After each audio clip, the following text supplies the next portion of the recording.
quiero que sepáis, gran lucha sostengo por vosotros y por los que están en la Diocesía y por todos los que nunca han visto mi rostro, para que sean consolados sus corazones, unidos en amor, hasta alcanzar todas las riquezas de pleno entendimiento, a fin de conocer el ministerio de Dios, el Padre y de Cristo, en quien están escondidos todos los tesoros de la sabiduría y del conocimiento.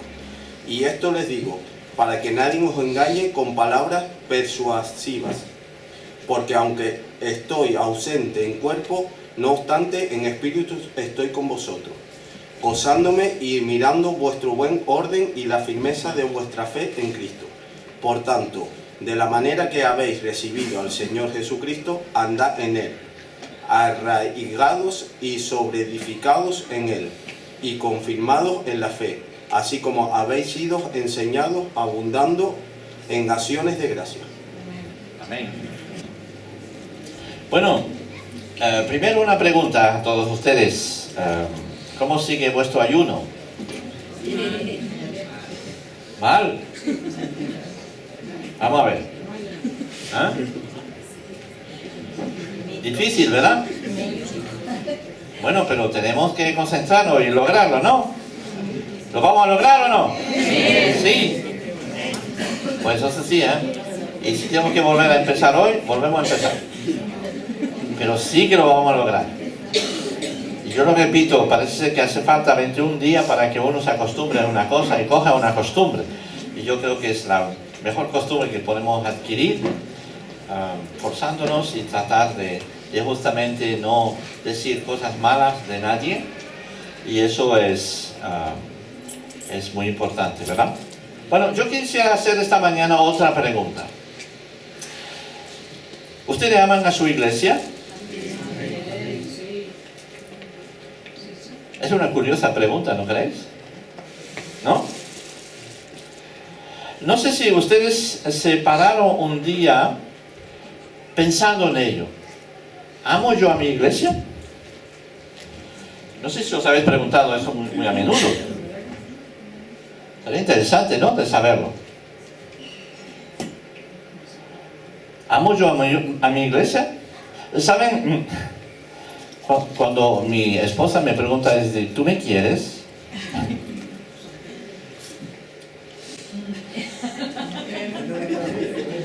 Por lo general es porque me va a pedir algo, ¿no?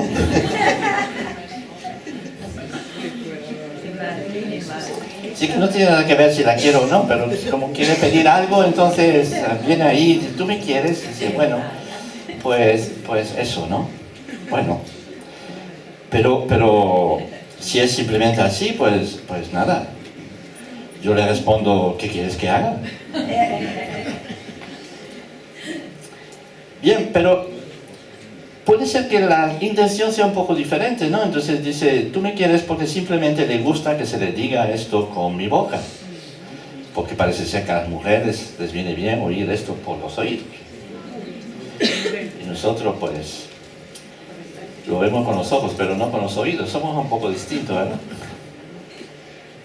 Entonces le digo, pues tú sabes bien que te quiero, ¿para qué tengo que decírtelo, no? En fin. Pero solo me gusta oírlo, solamente me dice así, ¿verdad? Y eso, pues, hay que entenderlo. Señores, díselo a tu esposa, te quiero, de verdad. Así.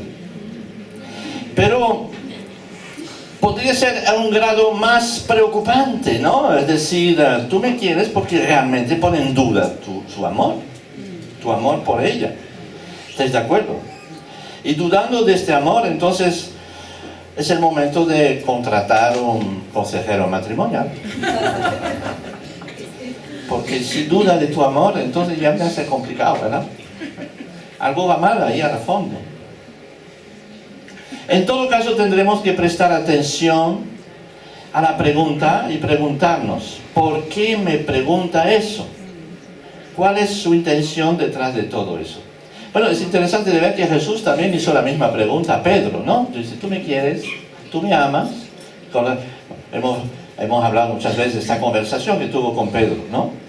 Y en este caso Jesús sabía perfectamente que Pedro le quería, eso no cabe ninguna duda.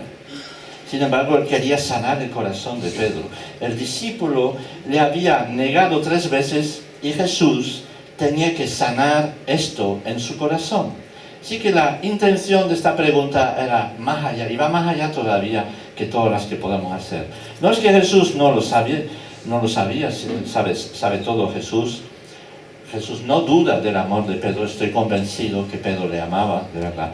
Pero su pregunta tenía que hacer ver a Pedro que Jesús no le tenía en cuenta su falta de lealtad. Que podían tener una relación limpia los dos juntos y completa. Bueno, yo vuelvo a haceros la pregunta entonces a vosotros. ¿Aman a su iglesia? ¿En qué nivel les hago la pregunta entonces? ¿Verdad? Eso es la cuestión. En nuestra última meditación nos hemos concentrado sobre lo que es el fundamento del Evangelio de Jesucristo. Y Pablo se esfuerza a poner estas enseñanzas a la base de la vida de estos creyentes. Les recuerdo que Pablo escribía a este grupo de creyentes que vivía en la ciudad de Colosas y también de paso a la ciudad de Laodicea también, porque probablemente esa carta iba a seguir su camino también en otras iglesias. En este caso de Laodicea, pues él no conocía a los creyentes de allá, no sabía quiénes eran, o que se había oído hablar de ellos, de que se había formado una iglesia allá y que había gente convertido, gente que estaba empezando en la fe, que no sabía muy bien exactamente, no tenía las bases completas en sus vidas. Entonces Pablo va a escribir esta carta para decir, mira, eso hay que creer, eso hay que saber, eso tenéis que centrar vuestras vidas, vuestras mentes en la persona de Jesucristo, que dio su vida por vosotros, que derramó su sangre en la cruz por vosotros, para rescatarles de su mala conducta, para rescatarles de su vida de pecado, para rescatarles de su vida, porque todos somos pecadores y perdidos, pero Cristo ha pagado por nosotros. Y eso lo recalca y lo hemos visto estos domingos pasados. Y si no sabes muy bien, pues puedes volver a revisionar otra vez en el YouTube, ¿verdad?, estas predicaciones que son muy importantes. Pero ante todo leer esta carta a los colosenses, perdón. Por eso es interesante de ver cómo Pablo se va a atrever a escribirles para ayudar a consolidar la fe de ellos. Por eso les escribe recordándoles los fundamentos de la fe. Y hemos hablado ampliamente sobre esto. Pero después, en el capítulo 2, va a tratar de explicarle algo, el por qué Pablo escribe estas cosas a esta gente desconocida. Y les dice así: pues quiero que sepan que estoy luchando duramente por ustedes, por los de Laodicea y por todos los que no me han visto personalmente. Reflexionemos un poco sobre esto. Cuando Pablo dice yo estoy luchando, entendemos que no son palabras en el aire así para ser bonito, como introducción a su carta, ¿no? De decir, mira, les quiero mucho. No. Cuando dice estoy luchando por una razón bien concreta. Ante todo eso demuestra un poquito el afecto que Pablo tenía para la iglesia, o por la iglesia.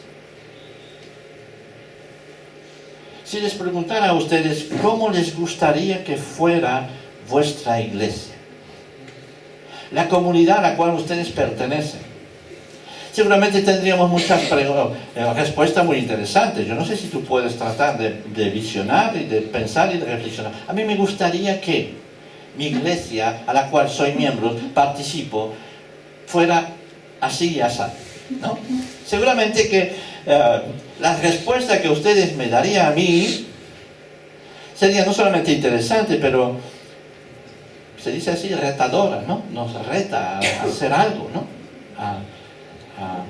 A trabajar en pos de, ¿no? Y vendría automáticamente la segunda pregunta que debería de hacerle, ¿no? No solamente qué es lo que te gustaría que fuera tu iglesia, sino qué estarías tú dispuesto a hacer para lograrlo. Porque cuando uno dice, me gustaría que fuera así, dice, bueno, pues, ¿en qué te comprometes para lograrlo? ¿Qué estarías dispuesto para hacerlo? Y cuando Pablo dice que está luchando duramente por ellos, él sabe exactamente lo que quiere para esta iglesia y está dispuesto a luchar y a comprometerse para que esta iglesia entre en esta dimensión que Pablo quiere para ellos.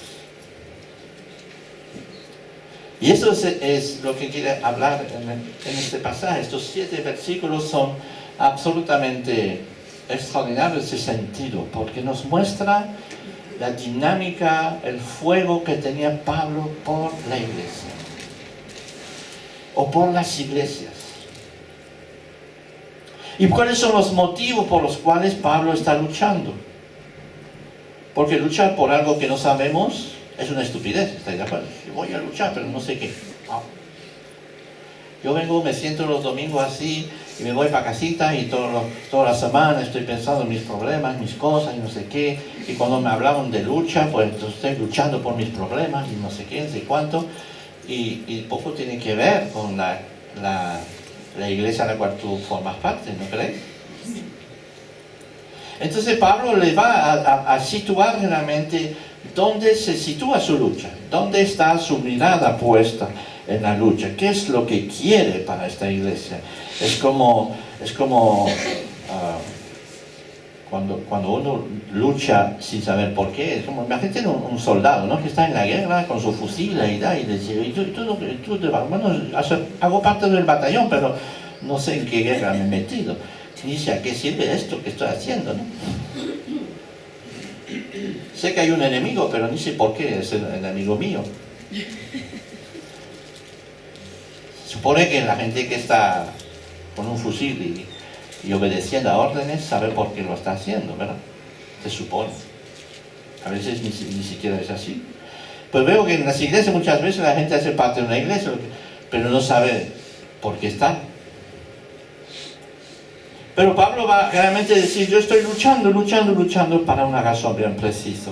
Y dice así, lucho para que ellos reciban, ¿qué? Ánimo en sus corazones. Bueno, es una buena causa, ¿no? Para que permanezcan unidos en amor y enriquecidos con un perfecto entendimiento que les permita comprender el designio secreto de Dios, que es Cristo mismo. Veamos estos propósitos. ¿Por qué Pablo está luchando? Y podemos decir por qué nosotros tenemos que luchar para que nuestra iglesia sea así. Pablo lucha esto. Esta fortaleza se obtiene cuando llegamos al conocimiento del amor de Dios por nosotros. Lucha para que ellos reciban fortaleza en sus corazones, que estén edificados, que su fe sea una fe sólida y fuerte. En la época que escribe Pablo, la iglesia es perseguida, la iglesia la gente que hace parte de las iglesias pueden ser arrestados, pueden ser llevados a los leones, y ver que es una cosa absolutamente tremenda, ¿no? Y quizás nosotros no somos perseguidos de la misma manera, pero el propósito es que tengamos una fe sólida, y somos perseguidos de otra manera hoy en día. No nos van a arrestar por creer en Cristo y por hablar del Señor Jesús, pero vienen y nos bombardean de ideologías, de pensamientos y de cosas totalmente erradas, y somos perseguidos de cierto modo en nuestra manera de pensar. Y nos prohíben muchas cosas, nos prohíben de hablar en los colegios, nos dicen muchas cosas, en fin, vivimos un tiempo de pseudo libertad que en definitiva no lo es. Y es muy complicado vivir ahí en este mundo, ¿verdad? Porque si fuera solamente que nos persiguen porque somos cristianos y entonces nos persiguen con pistola, pues bien, sabríamos por qué nos persiguen, pero ahora es muy por debajo, es algo muy raro, ¿no? Pero sí, hay persecuciones, seguro que la hay. Y Pablo lucha para que tengamos una fe sólida, concreta, y explica esta fe, y la vuelve a explicar una y otra vez. Y Pablo ora para que la iglesia se llene de coraje que le pueda permitir dominar cualquier situación. ¿Estás dispuesto a luchar por ello? Esta lucha dice que la gente de mi iglesia, que mi iglesia, donde estoy, donde Dios me ha puesto, donde Dios me ha situado para que yo pueda avanzar en la fe, realmente todo el mundo pueda ser confirmado en su fe, que la fe de cada uno esté muy estable y muy firme, incluso a través de las dificultades, de los problemas que pueden tener la gente, que la gente no pierda la fe en que Cristo les ama, que Cristo dio su vida por ellos. Y Pablo ora por eso, y lucha por eso. Y somos atacados continuamente por el desánimo, por el temor, por la ansiedad. Y estos son malos consejeros, ¿saben? Atraen falsos consoladores también, falsas consolaciones que te pueden hacer desviar del camino. Y Pablo lucha segundamente para que permanezcamos unidos en amor. ¿Ah? Segundo punto ahí. ¿Estás luchando para eso? Y no solo con los que nos caen bien, porque eso no hace falta que luchemos mucho. Será más bien por lo contrario, ¿verdad? Que luchemos para que permanezcamos en amor. Es interesante esta palabra permanecer, porque el amor no se fabrica, ¿saben ustedes? ¿Ah? La unión en el amor debería ser esta marca visible de todas las iglesias, de las comunidades cristianas. Y Pablo no lucha para que sea efectiva, lucha para que permanezcamos en esta unión y en el amor que Dios ha puesto en nuestros corazones. Porque el amor no se fabrica, el amor se recibe. Y dice, bueno, porque no recibo amor de la gente. Pero no tienes por qué recibirlo de la gente. ¿Quién derrama su amor en nosotros? Dios, ¿verdad? ¿Ah? Y lo dice, bueno, eso es mi versículo preferido, porque es mi versículo de boda. Y dice así, en Romanos 5:5, dice, y la esperanza no desilusiona. Cuando me casé tenía una esperanza perfecta y no estoy desilusionado en absoluto. ¿Por qué? Porque el amor de Dios ha sido derramado en nuestros corazones por medio del Espíritu Santo que nos fue dado. No es que he fabricado el amor porque si bueno voy a amarte, hago esfuerzo para amar. No, porque el amor de Dios lo hemos recibido. Y cuando nos sentimos amados por Dios, tenemos la capacidad de amar. ¿No creéis? Yo he recibido amor de Dios y no necesito, a priori, no necesito el amor de los demás. Ni siquiera de mi esposa. Porque si entonces no recibo el amor de mi esposa, entonces estoy muerto, estoy fatal, me derrumbo. O si no recibo el amor de los amigos, de lo que sea, me derrumbo, me tiro por el suelo, me tiro por un puente, yo qué sé. No. Claro que el amor entre nosotros es maravilloso, es fantástico, es maravilloso, pero es una añadidura al amor preciso de Dios para con nosotros. Porque me siento amado por Dios, entonces soy capaz de amar. Y entonces también recibo amor de los demás, con gozo naturalmente, pero no vivo por ello. Vivo porque Cristo vive en mí, dice Pablo. ¿Ah? Así que Pablo no va a luchar para que el amor se fabrique entre ellos, no, va a luchar para que la gente permanezca en el amor de Dios y así se reflejará pronto entre ellos. Y si permanecen en el amor de Dios, también se verá entre ellos. ¿Amén? Amén. Es lo que está haciendo. ¿Tú estás luchando para eso? ¿Ah?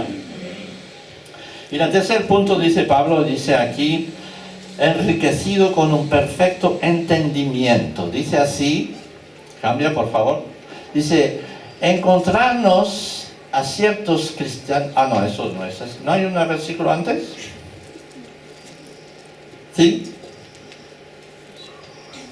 Es decir, que el amor en la comunidad cristiana nos conduce a un perfecto entendimiento. Dice, termina el otro pasaje del versículo anterior, ¿sí?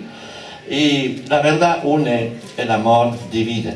La falta de amor lleva a un entendimiento falso muchas veces y divide a las personas.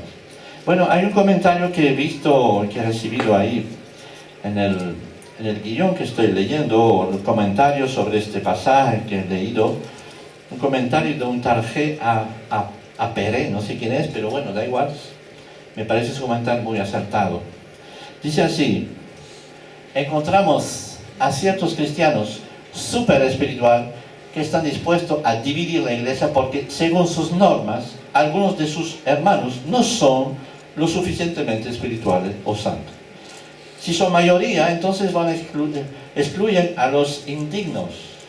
Si son minoría, no dudan en abandonar a sus hermanos con objeto de satisfacer sus aspiraciones en otros lugares, en una compañía más espiritual. Interesante, ¿no? Interesante, ¿no? Uno no piensa que es más que los demás, entonces se separa de la iglesia para buscar algo más. No ha entendido realmente lo que está diciendo Pablo. Yo estoy luchando para que estéis edificados. Estoy luchando para que la iglesia pueda vivir una comunión de amor entre ellos. Y ellos se creen tan espiritual porque se separan de la iglesia. Fue interesante este comentario. También dice aquí, Pablo sigue su idea y en el versículo siguiente va a decir así, leamos: pues en él están encerradas todas las riquezas de la sabiduría y del conocimiento. Eso se lo digo a ustedes para que nadie les engañe con palabras seductoras. Pablo está preocupado por esta iglesia. Esta iglesia que probablemente eran cristianos jóvenes en la fe, todavía no está muy claro en muchas cosas sobre qué es lo que hay que creer y no creer. Y estaban llevados por pensamientos de un lado a otro. Eso pasa muchas veces cuando la gente no está edificado y no sabe exactamente en lo que hay de creer y lo que no hay que creer. Así que Pablo va a seguir su idea, declarando que el conocer los misterios de Dios se hace conociendo a Cristo. Si tú quieres saber las cosas de Dios, mira a Cristo. Lee los evangelios. Empápate de la enseñanza de Jesucristo, de sus parábolas, de sus historias, de sus enseñanzas, de su conducta, de su manera de ser y de hacer. Y debemos de estar continuamente admirando lo que Cristo hace y cómo es, para conocer a Dios de verdad, porque Cristo es Dios en la tierra. Dice, en Él están encerradas todas las remesas de la sabiduría del conocimiento. Hay gente que quiere sabiduría, que quieren conocer las cosas, que quieren saberla, que la buscan, ¿verdad? Y aquí hay una multitud de falsos maestros que amenazan a los colosenses. Afirmaban estos que tenían una sabiduría secreta y un conocimiento trascendente que solo estaba disponible para la élite espiritual. Es decir, que solo los maestros, los apóstoles y no sé qué, tenían la capacidad de poder realmente decir lo que Dios quiere. Y eso hay que tener mucho cuidado de eso. Hay que tener mucho cuidado.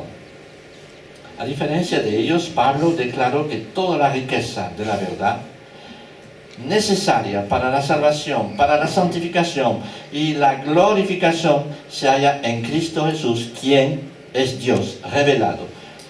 Dios se revela en Cristo Jesús, y si queremos conocer a Dios tenemos que estudiar y conocer a Jesucristo y tener una relación con el Señor Jesús.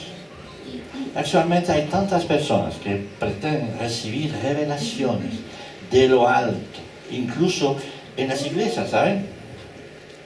Se autonombran profetas, apóstoles, que por cierto, tienen una filosofía fascinante que atrae muchísimo.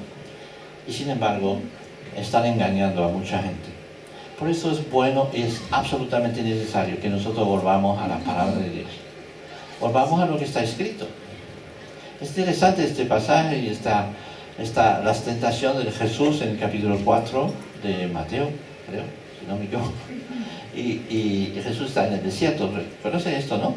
Está este tiempo, ¿no? Y les aseguro que Jesús, cuando está en el desierto después de 20 días, creo, sin comer y no sé qué, pues no está para cantar alabanza, seguramente, ¿verdad? Ya empezaba. ¿Y sabe quién estaba con él ahí en este desierto? Una multitud de ángeles. No, está Satanás conversando con él. ¿Os imagináis un poco la situación? ¿Cómo está la cosa? ¿No es así? Yo digo siempre, Jesús en el desierto está acompañado por Marco Witt, que canta unas canciones muy bonitas, y está casi levitando. No, está en compañía del diablo. Y el diablo habla con él. Dice, oye, si tú, no sé qué. Ya sabes, conoces este pasaje. Y simplemente para decirles que en este momento la única defensa que dice el Señor Jesús para callarle la boca al diablo es: escrito está. Escrito está. Y punto.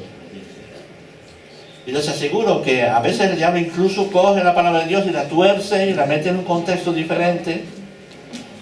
Y es muy interesante el estudio de este pasaje, porque estamos continuamente confrontados con ideas, con ideologías, con pensamientos, incluso que tiene un aspecto muy bonito, muy religioso y lo que sea.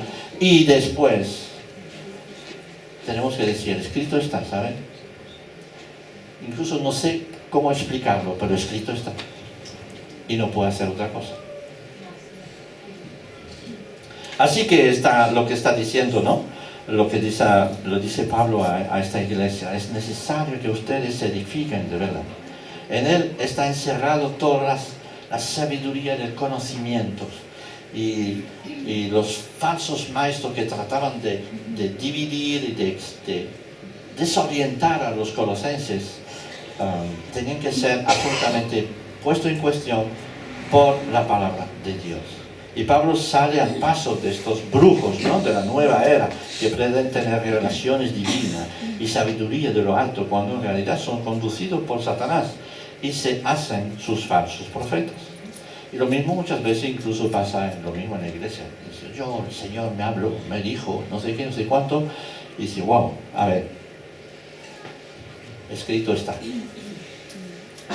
Y es así que tenemos que tener mucho cuidado. Actualmente hay tantas personas que pretenden recibir revelaciones de lo alto, incluso en las iglesias, y se nombran apóstoles, pastores, profetas, y tienen una filosofía muy fascinante, muy bonito, pero en realidad están al lado de la palabra de Dios.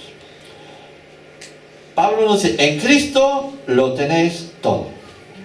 Todos los tesoros de la sabiduría, del conocimiento, cualquier filosofía de cosecha humana que no tiene lugar para Cristo no es digno de nuestra consideración, dice un comentario. Así que no se dejan engañar por discurso humano, dice Pablo. Pablo se alegra que este grupo de cristianos estén firmes en su fe, firmes en la doctrina, firmes en el Evangelio.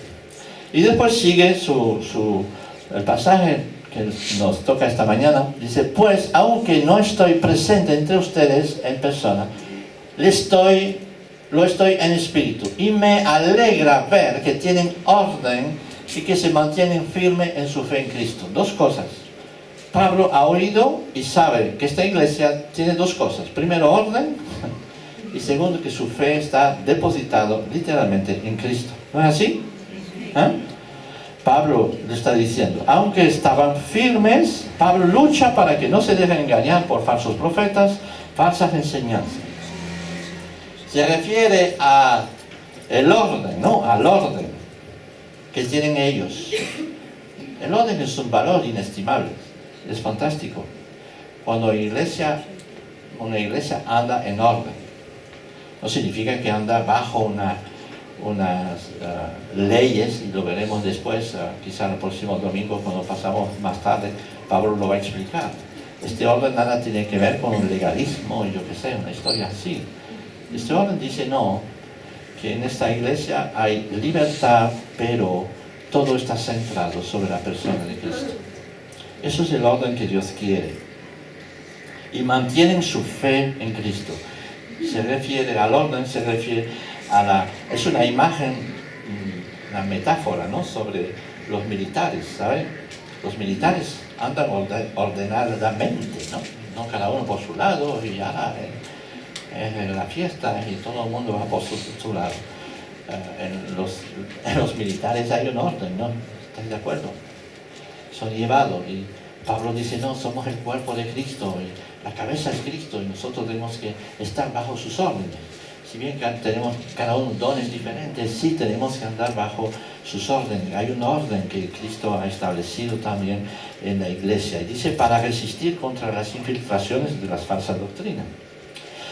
Oír decir que nuestra iglesia no cree en lo sobrenatural, en la oración que sana o que expulsa a los demonios.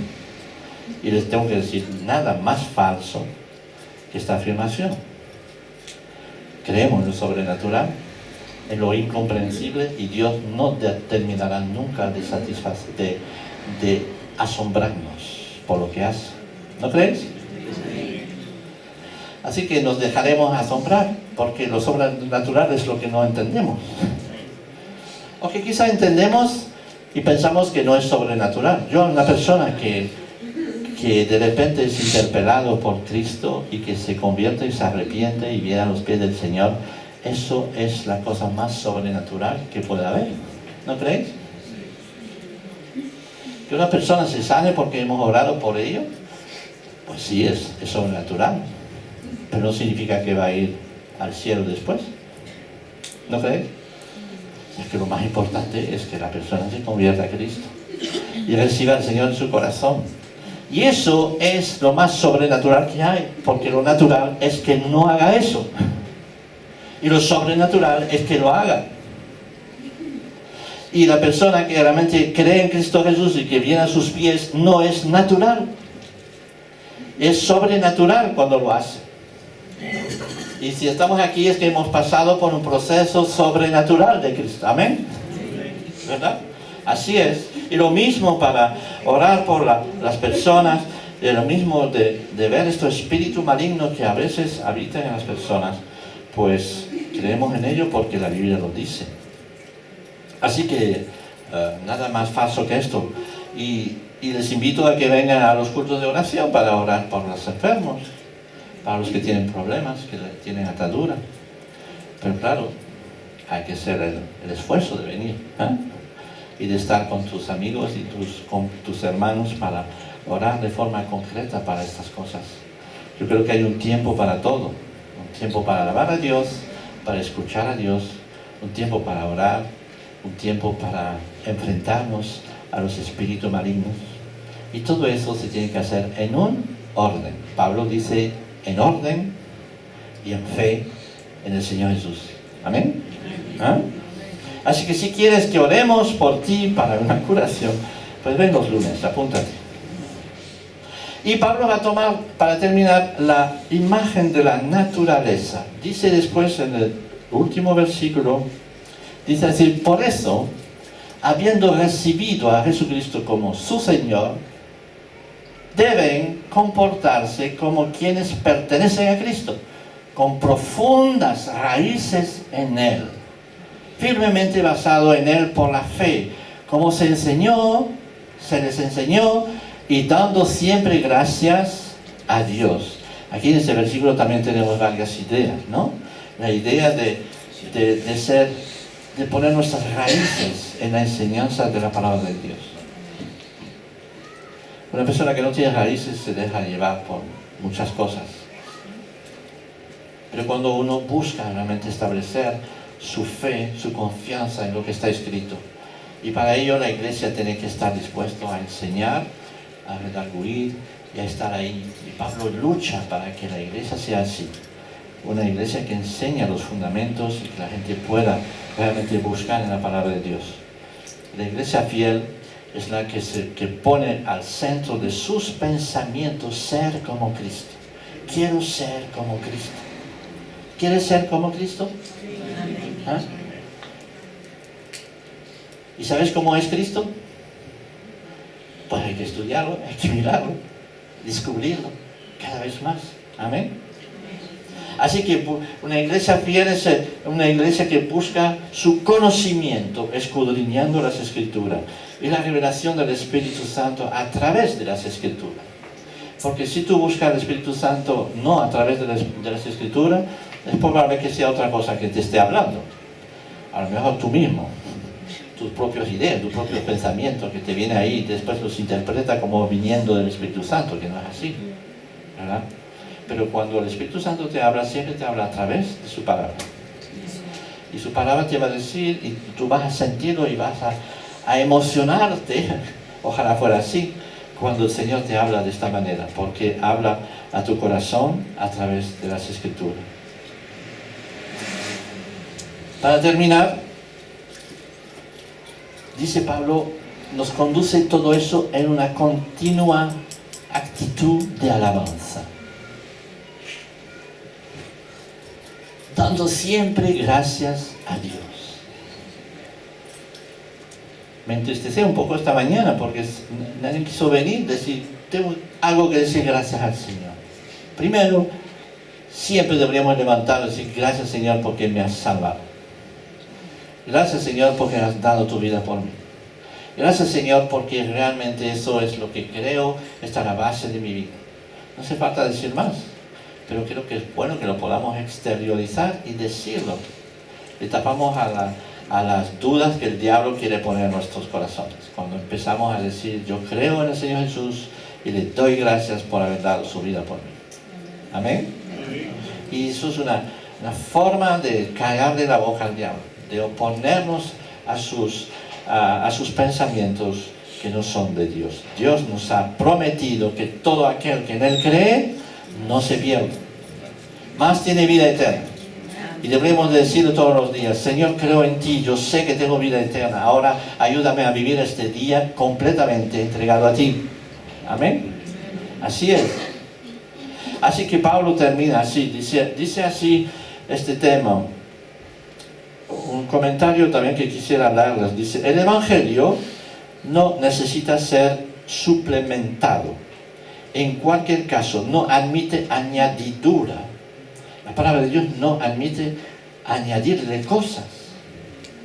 Ninguna revelación privada ni experiencia inusual pueden añadirle algo. Nuestro estudio y nuestro crecimiento debe estar a un nivel profundo, arraigados en el Evangelio, en la palabra de Dios. Aquella antigua verdad que es siempre nueva, ese tesoro inagotable de toda sabiduría y conocimiento. El estudio y el crecimiento deben estar también a un nivel práctico, pues el verdadero conocimiento se incrementa al obedecer simple y gozosamente lo que conocemos. Y si la Biblia nos revela una cosa, dice, no haga esto o haga esto, si no obedecemos no sirve para nada, ¿estáis de acuerdo? Si obedecemos, entonces sí que vamos a afirmarnos y vamos a crecer en el Señor. Contrariamente a los que estos cristianos en Colosas estaban inclinados a pensar, nada podía satisfacer realmente su sed de conocimiento o de vida, tanto una nueva filosofía como un nuevo misticismo o un nuevo legalismo, ¿no? Nada sino Jesucristo y su evangelio eterno. Así que permítame volver a hacerles esta pregunta. ¿Aman a su iglesia? ¿Y qué estás dispuesto en hacer para que cumpla los propósitos eternos que Dios tiene con ella? ¿Cuál es tu compromiso? ¿Qué estás dispuesto a dar, a comprometerte, a sacrificar por tu iglesia? Porque si Dios te ha puesto en esta iglesia, es por algo, ¿no? ¿O piensas que Dios te ha puesto en su iglesia universal y eso es suficiente? Y que poco importa entonces tu compromiso con una iglesia local. Podría ser que la gente piensa así. O como yo hago parte de la iglesia universal, pues no pasa nada. No tengo por qué comprometerme con un grupo de creyentes que además tengo problemas con ellos. Porque te voy a decir una cosa, porque si no estás dispuesto a luchar por tu iglesia local, tampoco vas a luchar por la iglesia universal de Jesucristo. Y si estás dispuesto a luchar por tu iglesia local, entonces estarás luchando por la iglesia universal. ¿No crees? Y Pablo dice, lo repito, yo lucho por ustedes. Y Pablo no hace parte de esta iglesia, pero sí hace parte de esta iglesia. ¿Me entendéis? Yo lucho por ustedes. No solo son las palabras bonitas lanzadas al aire para caer bien a la gente. Pablo realmente lucha en oración, en entrega, para que estas personas fueran edificadas en Cristo. No sé si nos pararemos ahí sobre esta serie de predicación sobre la iglesia fiel, pero veo que Pablo sigue escribiendo después unas cosas que son absolutamente fundamentales otra vez, y probablemente seguiremos un poco más. A mí me hierve el interior cuando empiezo a leer lo que viene a continuación, así que yo creo que vamos a seguir. No era previsto, pero vamos a hacer una iglesia fiel 5. ¿Sí?